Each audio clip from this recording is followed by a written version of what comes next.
Hey YouTube, it's Landon with Order the Traveling Hats. Today on this episode we're going to install the next phase of the electronics upgrade. This will be part 3 in the series, and we're going to put a new GMRS radio in the Jeep. I chose to go with an Wouxun KG-1000G GMRS radio. This is a 50 watt GMRS radio that has a lot of features on it that I think make it probably the most full-featured GMRS radio currently on the market. It has 999 storable channels, which is way more than the GMRS frequency band allows for. But you can store different repeaters with different codes to be able to talk on the repeater. Also, you can monitor weather band channels as well as amateur radio, emergency service channels, FM and AM frequencies. You can save all of these for monitoring and or as scan groups, which really makes this radio very versatile. Additionally, while I tried to obtain a Midland MXT50 radio, those were on back order. This radio was available, and the reviews on it were excellent, and so that's what I decided to go with. So we're going to go ahead and install that now, and I kind of want to show you guys how we did that and take you guys along. So let's get started. All right, guys, so what we've got here is the equipment that we're going to put in the Jeep today. So we've got a CB bar that came from Wayalife. It's a very nice bar. I chose to go with this bar. It'll mount to the roof roll bar basically, and hang down just in front of where the rear view mirror is, and you can still get to the latches to take the freedom panels off if you want to. It was a nice option in that there's no drilling required on the Jeep. This just bolts on and bolts off. A lot of the other options, MOLLE panels, etc., that would go overhead where I wanted to put the radio, required you to drill into your roll bar at some point, and I didn't really want to do that. So we chose this. This is really kind of robust steel square tubing. It's finished extremely well, and yeah, I think it's going to work for us really well. We got an antenna mount that's stainless steel that we're going to have to modify. It's going to go on the A-pillar mount for our lights. There is an antenna for it. This is the antenna cable. We're going to terminate this and make it shorter so that we don't have any coiled runs of cable. These are the connectors that I got. These just came off of Amazon, and they're really nice, kind of threaded together connectors that we can terminate. We're going to have to solder a little bit to solder our connection on, but I think that'll be okay. There's some heat shrink wrap that came with them. This is a patch cable to run. The cool thing about this radio, if I chose to do it, you can take the control head off of the radio and mount the radio remotely. I don't think I'm going to do that. I think I decided, after really thinking about it a long time, to mount it all above me such that the speakers, which are located here and here, are up above my head and I can hear them. It does have provisions for external speakers, but I didn't really want to use those because I was still going to have to find a place to mount them. The radio, as you can see, it's a pretty hefty radio. It's very well made, cast aluminum housing. It's got a fan on the back, heat sinks. It's got, let me get it. It's got a place that 1 SP and 2 is where you can put external speakers in. This is obviously the connector for the antenna, and then you've got the power leads. This is the PC port here, which will just flip down, and it allows you to plug a basically kind of an Ethernet cable that terminates in a USB cable on the other end to your PC, so you can do fills and program the radio. On the other side is the connector there for the hand mic. It's a very robust radio. Everybody that I've read about or talked to seems to really like this radio. And they've had really good luck with it, so we elected to do that. This is the hand mic. It does have a keypad on it with menu functions, so you can kind of cycle through the menu. It's got a backlight on-off, and you can also lock the hand mic on-off to lock the keypad. It's got a transmit, push-to-talk button. So yeah, pretty nice. This is just the power cable to run down into the engine compartment and get power for the radio, and this is the mounting hardware for the CB bar. And with that said, that's everything that I think we need to get started. We're going to go ahead and get started on the Jeep, and going to have to get the freedom panels off first, so we're going to go ahead and get that done. Okay guys, so the first thing we got to do is get these freedom panels off. I think everybody that owns a Jeep knows how to do this, but I've actually never taken them off of my Gladiator. I think on my JK I only took them off about once, and that was to install some of the insulated panels, which this already has. So basically to do that, I'm going to turn the camera around. There's a latch here, you just undo it and it releases. There's a latch here, a latch here. And here, this is actually easier than the JK was because there was some threaded things in the sound bar that you had to get off. So we're just gonna put our visor down and let these go. And then I think we just gotta push them up. Yeah, just like that. And they're gonna come off. So I'm gonna go ahead and put my camera down and get those off real quick, okay?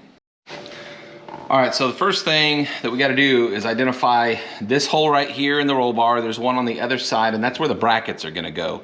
So we're going to go ahead and get the brackets, I think, and you kind of got to mount them to the bar loosely and then set them in here. And there's just basically a bolt that runs straight through and bolts together here and kind of bolts that on. So then we'll have it in place. So I'm going to go ahead and get that started. Okay. All right, so we're going to go ahead and open up the hardware here and get that kind of laid out. These are the brackets. They're going to go on the they're going to end up sitting like this, angled down, and they're going to sit on top of that roll bar and go through. And then these are going to just bolt into here with a serrated nut and bolt together. So we're going to go ahead and get our hardware out.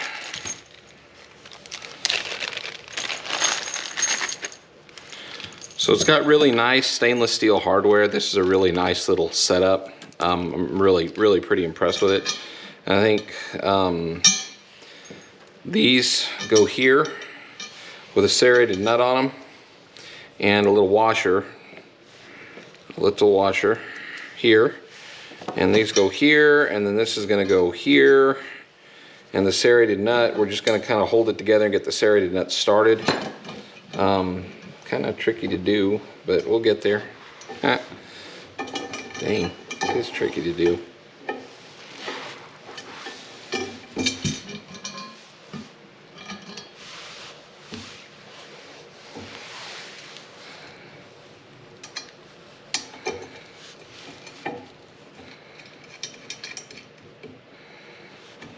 And then that's got a little bit of play, and we'll be able to tighten that up when we get it on the Jeep. So we're going to go ahead and do the other side now. Get our bracket out.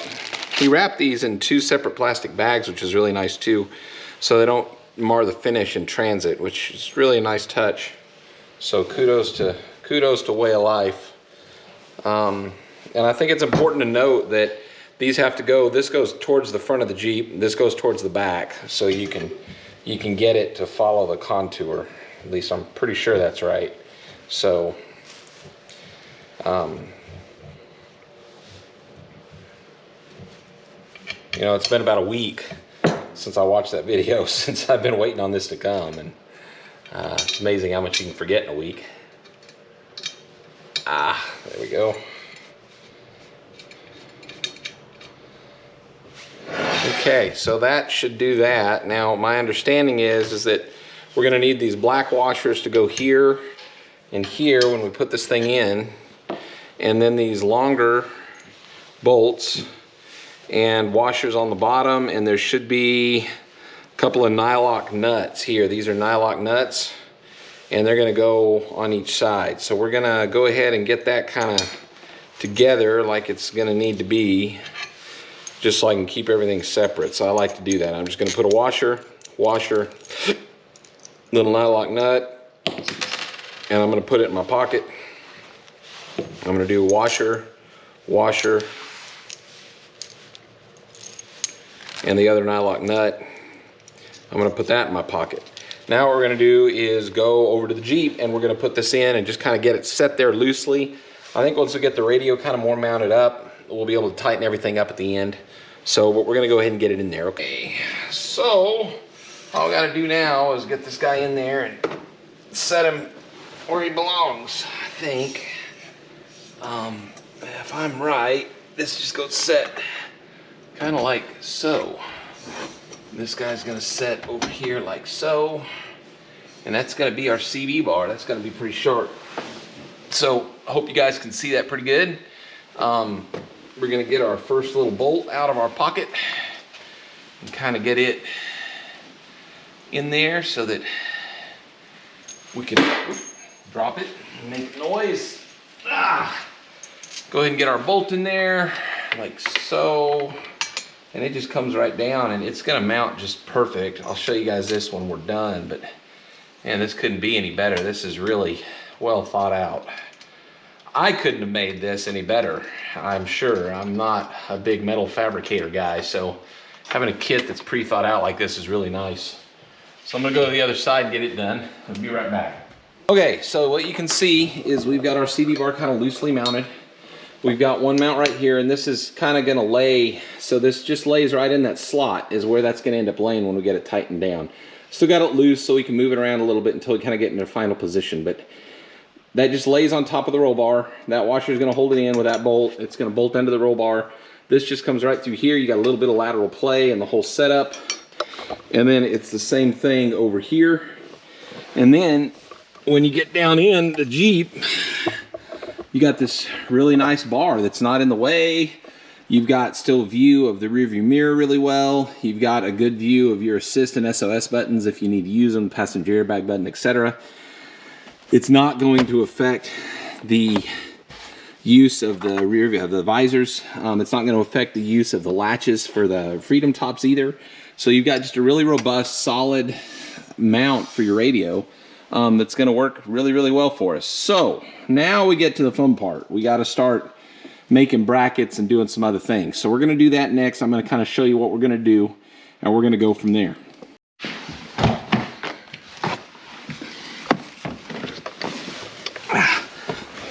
All right, guys, so I went ahead and mounted the radio just to test fit it, and I really like where it sits. It has, as you can see, hopefully, there's 3 slots. You can angle it, and it slides in and then kind of catches back here, and so you can control the angle.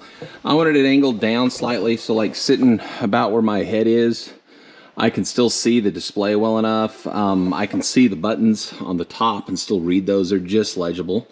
And I'm gonna have good view of the radio and really be able to see it well, so I like that. Of note, when you slide this thing in, it's gonna catch on your PC port, so all you need to do is just open that PC port and get it out of the way, and it'll slide right past it.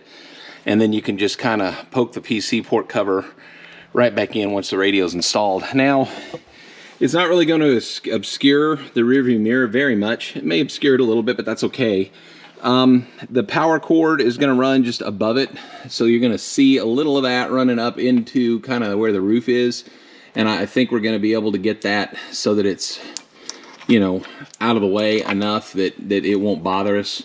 And the antenna cable the same way. There's a fusible link up here too that we're going to have to contend with, so we're going to keep all that there. I thought we might be able to run it kind of up here, but we're going to just have to see how that works with the Freedom top. So we'll get to that in a second.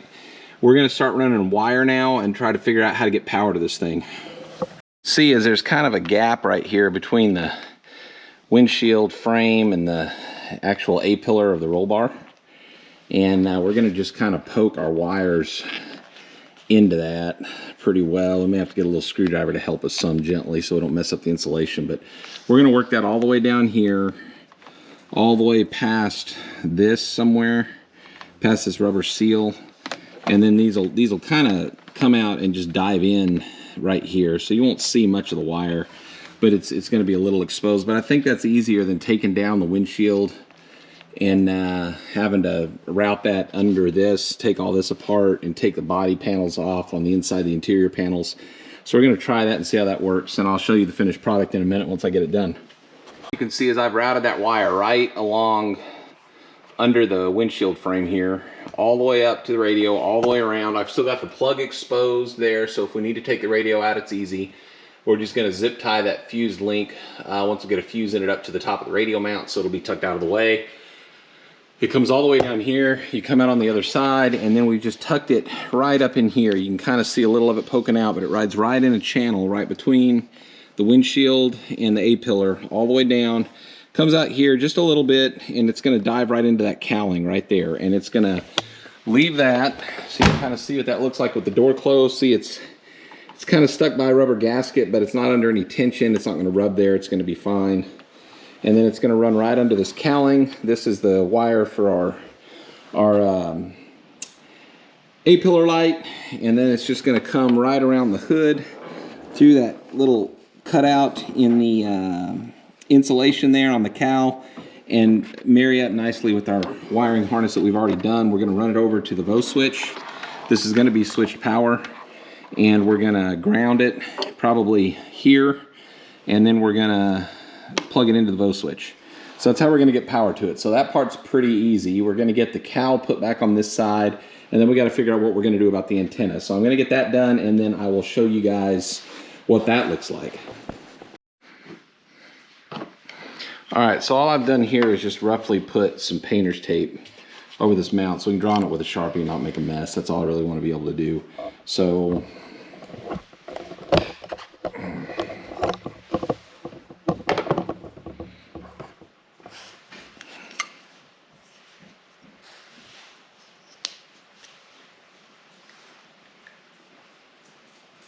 taking Kendra for a walk? Yeah. She'll like that.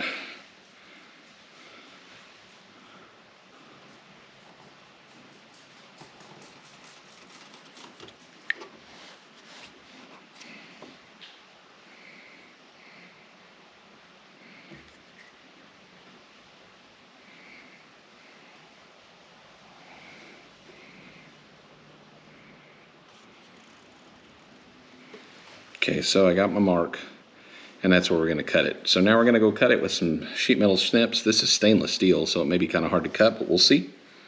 And then we'll figure out where we need to drill our hole.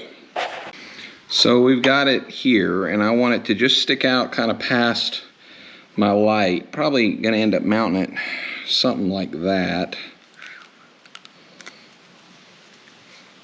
So I think our hole probably going to go right about there, I think.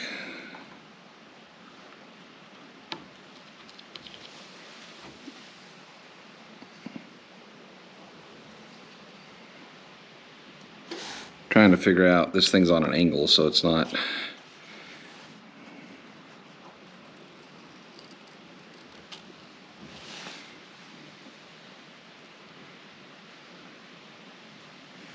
That'd actually be pretty cool to mount it angled back like that.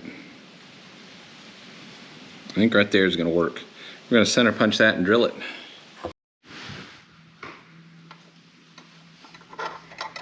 That actually will mount just perfect, just like, ooh, that's still hot. Just like that, I think. And that'll give that enough offset that the antenna lead can just go right in there. We can mount that any way we want. We can mount it off angled, we can mount it there, we can do a whole bunch of stuff with it. So now we just need a little short piece of hardware, which I don't think I have, which means we're probably going to need to go to the parts store. So we're going to go to the parts store, get ourselves a little bolt for that that's not very long. I'm going to measure that out so I know what I need. And we're going to come back, and then we will kind of get this mocked up, and then I'm going to have to paint it. And while the paint's drying, we will run the antenna wire, and we got to actually terminate it and cut it to length and do some things to it. So we'll have time for this to dry. But I'm going to go get the hardware for this now at the parts store and come back.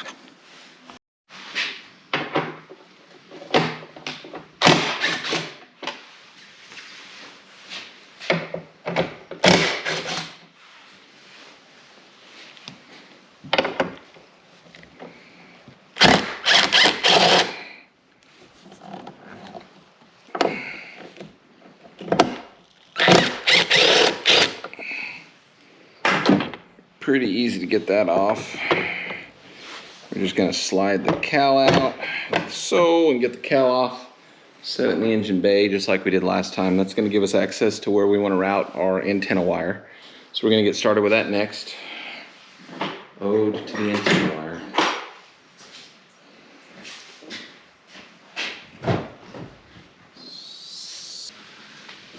So just trying to get this routed around where it's going to end up going.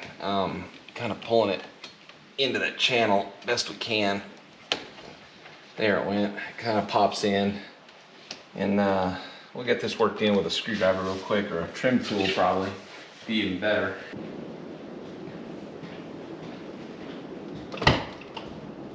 So, what you can see is we've got all this excess antenna wire. We've got enough antenna wire to just about go around the Jeep one whole time. We don't need all of that. We're gonna have to cut this to length and terminate it so that there's not a lot of excess. We're gonna try to figure out where we need to do that at after we get this routed kind of the way we want it up here. Again, just kind of poking it into this channel underneath our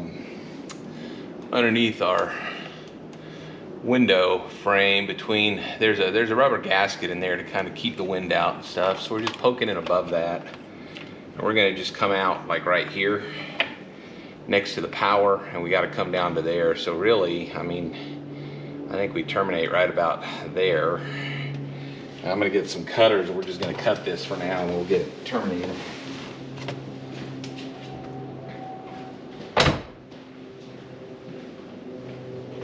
All right, so just some side cutters. We got this routed exactly where we want it. We got enough slack up there that we're going to be able to mount our antenna, and even if we've got one half loop just to have some play up there and adjustment, I think that'll be okay.